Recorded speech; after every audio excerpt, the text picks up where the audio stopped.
Om Shanti, and welcome to this special conversation with our guest, Her Excellency the Ambassador of Costa Rica to India, Mariel Cruz. Om Shanti and welcome to the studio. Thank you so much. Bienvenida. Bienvenida. That's wonderful. Thank you for having me. Thank you for being here. Mariela, you have been a spiritual seeker. You've been in India so many times. I hear you've been in India 15 times and now you're here as an ambassador. Tell us more about your journey of spirituality, how it started, and what is the link with India that you have? Well, first of all, I would like to speak about my country, Costa Rica. Mm-hmm. You know, Costa Rica is in Central America. It's a tiny country in size, but a big heart, big energy. Mm-hmm. And Costa Rica is a very peaceful country. We're surrounded by forests and beautiful oceans, and we're very privileged and gifted.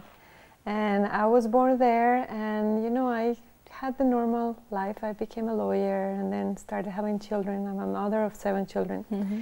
And my life was very easy. But there was something inside my heart that kept calling me. And one friend invited me to come to India. And he said his life had changed since he came here. And so I came with him. And since then, you know, I haven't stopped. It's like an addiction. So I've been to India 15 times, like you said, since Mm-hmm. 2002.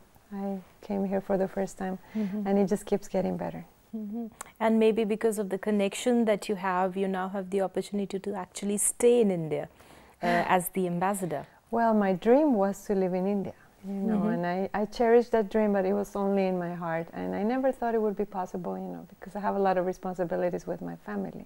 Mm-hmm. But, you know, somehow spirit pulls you through. Mm-hmm. And the blessing of having teachers, the blessings of knowing yoga, Mm-hmm. and the blessings of being in this land that has a very high vibration Mm-hmm. has made everything happen. So I just feel very blessed and very happy, also celebrating my birthday this week, Mm-hmm. and to come here to your center and to meet the Didi, and you know, it's Yeah. just one blessing on top of the other. Yeah, it's a pleasure for us as well. Thank you.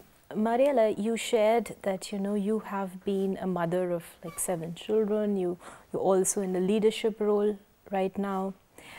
Where do you think a woman can do the balancing act of being true to your own self, to cultivate the spiritual being that we are, to balance the act of having this home life with the responsibility that a person has with their with children, with other family members.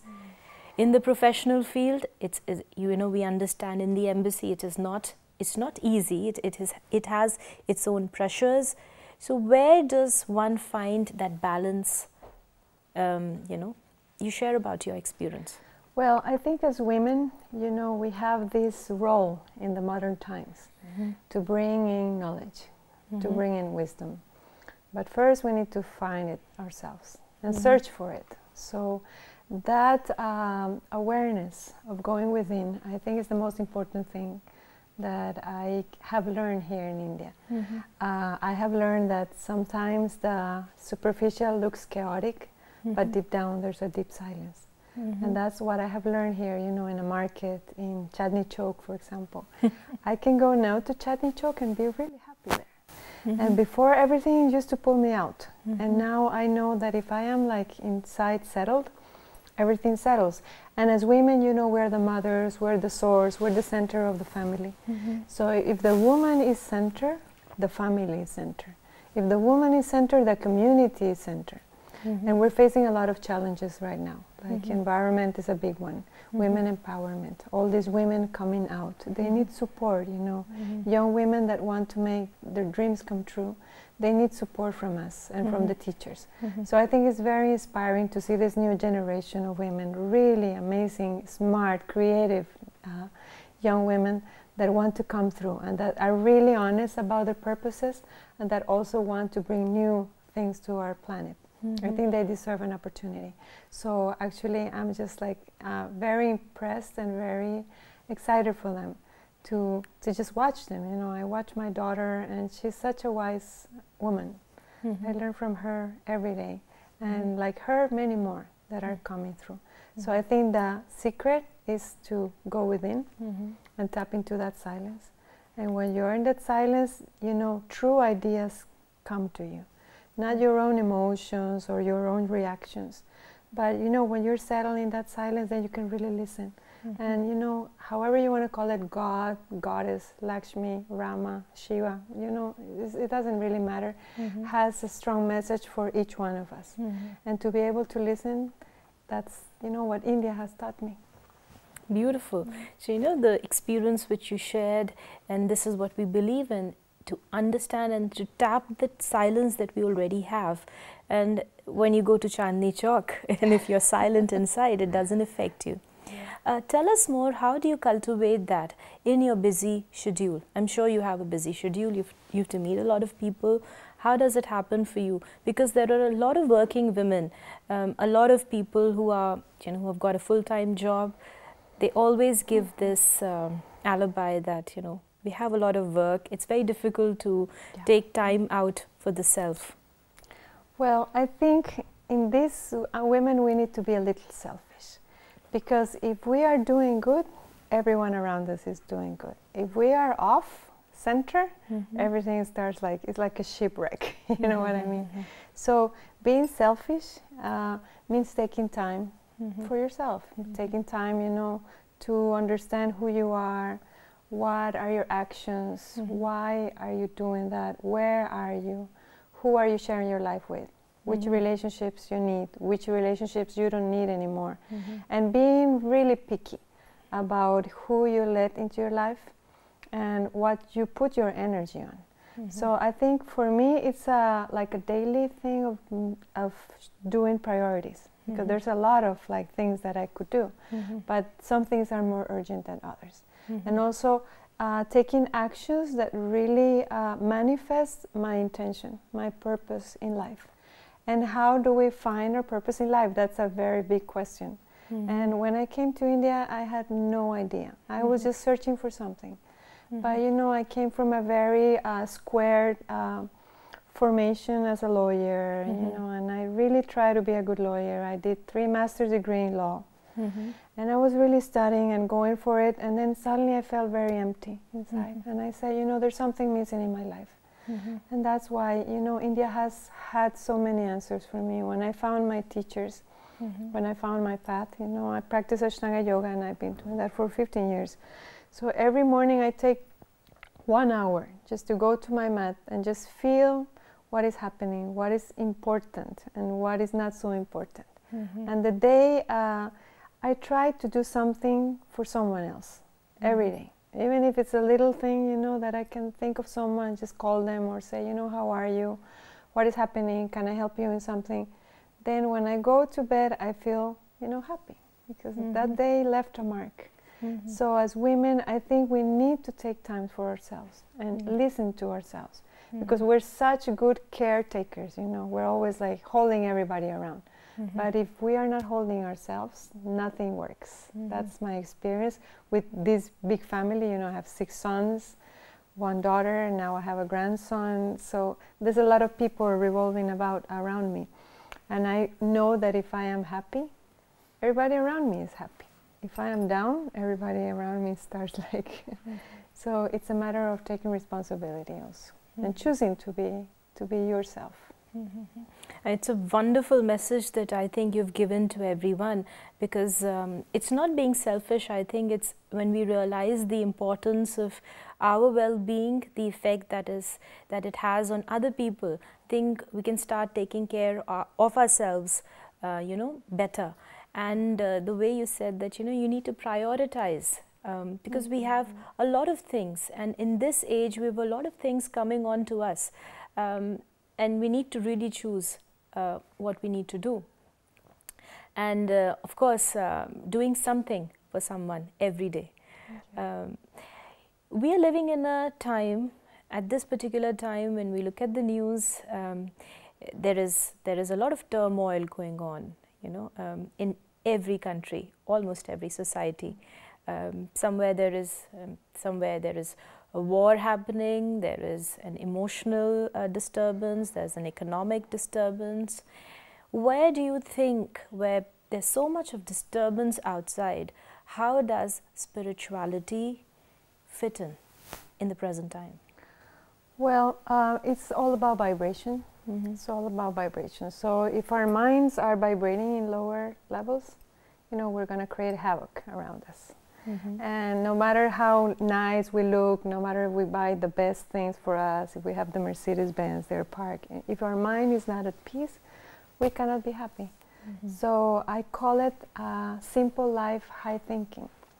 So it's about like building a life that is respectful of others, respectful of nature, respectful of sentient beings, of animals, of all the living beings, respectful of our home, which is our planet.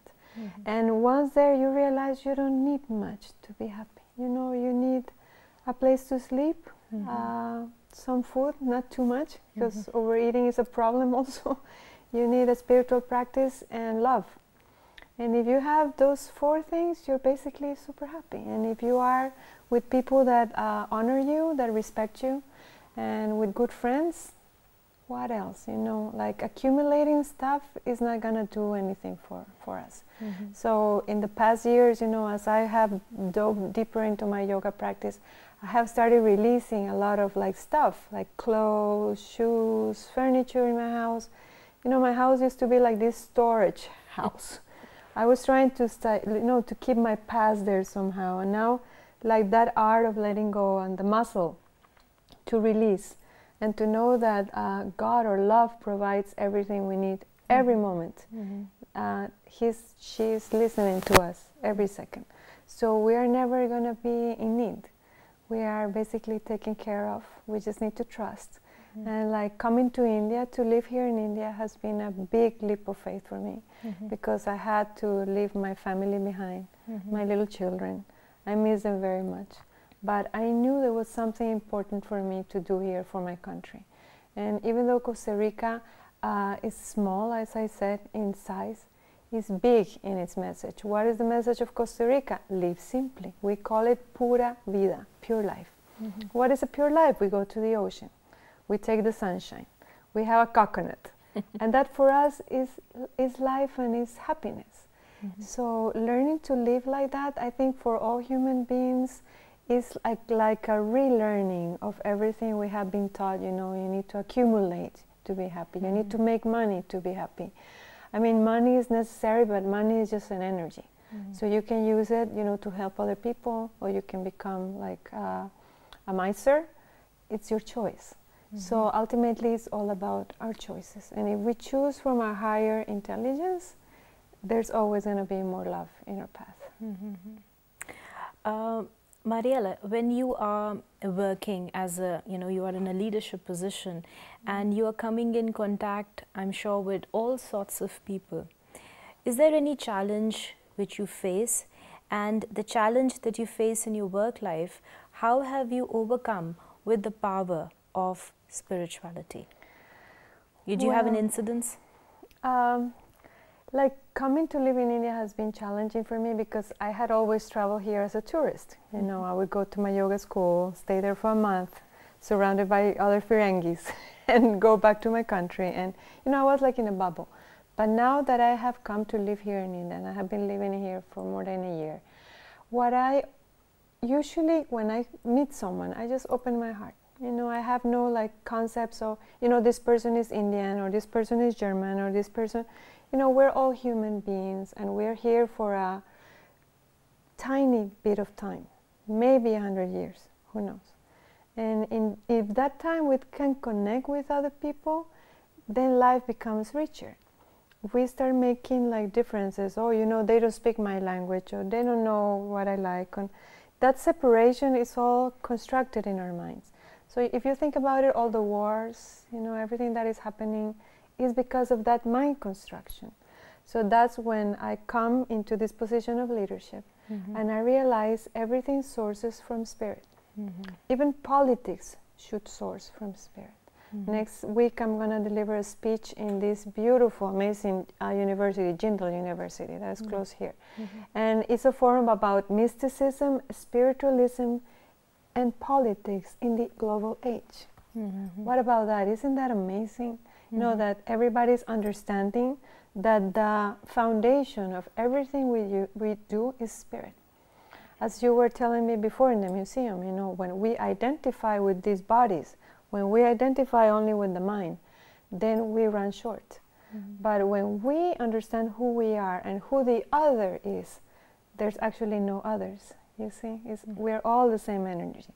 And if I help you, you know, something beautiful happens for me. If I badmouth you, something very sad happens for me. So I have learned, you know, to open my heart to everyone, and I've learned that people are always looking for love. So if you, you know, greet them with that, you know, the connection is instant. It's really beautiful. I think that's the most advanced spiritual practice.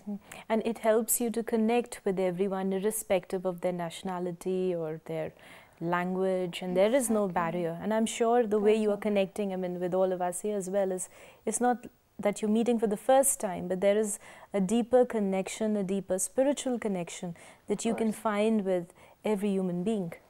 Yeah, and speaking about India, you know, like there's a lot of there has been historically a lot of separation in your society, you know, this caste, this religion, this thing, and you know, that's all like man constructed.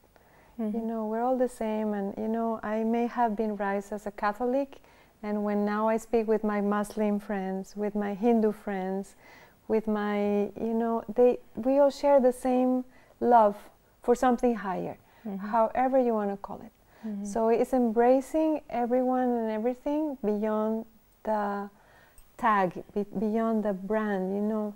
My little kids were a little confused when they were growing, because they were used to say, "Mom, what are we?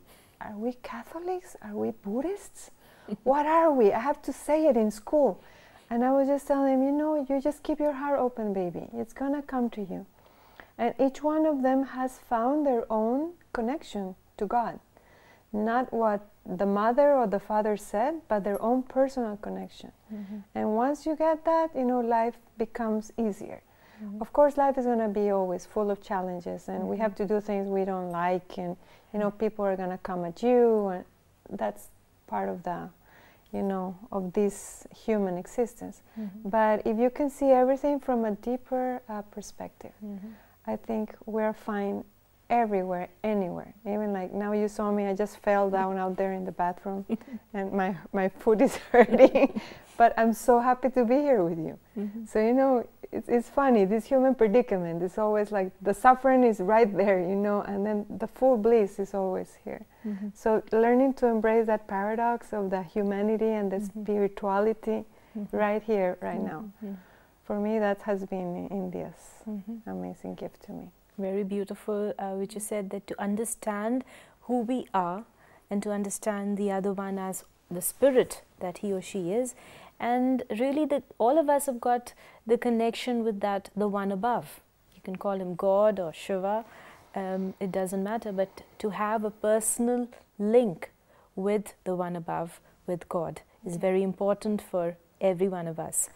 Yeah, and you know, someone told me that when you ask for God, God responds in so much abundance, and you just have to like do a little prayer, just think about it for 1 second, and then all this magic happens. And so it's like we're sometimes trapped, you know, in our minds, in our hamster minds, just thinking, oh, you know, I don't like that, this is awful, and we're like going down, and then for a moment we have this moment of awareness. Wow, I'm spirit. Why am I trapped in all this, like, you know, noise? And then that second takes you out. And then you see, you know, why am I worrying? You know, there's nothing to worry about. I mean, we're granted life here right now. Isn't it amazing? Just, this is in itself a miracle. Absolutely. So everything else, you know, it's what else? You know, thank you. Thank you for being alive. And how can we help each other? Because we're just reflections of each other. So if I can see, you know, love in you and light in you, is because somehow I have it.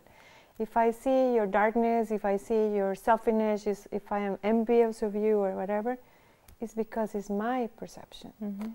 So what else to do? I need to change that. And that's really major for me. Once I realize, you know, it's not them. They didn't do things to me. It's me, actually believe in that. And once that belief is gone, everything is free, so we can really, really connect in freedom and love. Very beautiful.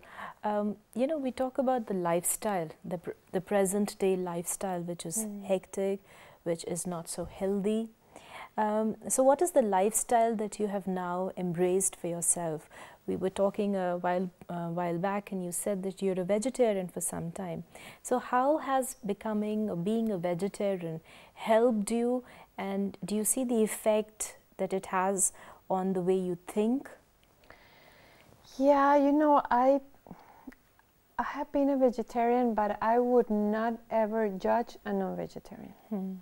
So I think I have come to that point when I am fine with whatever you eat.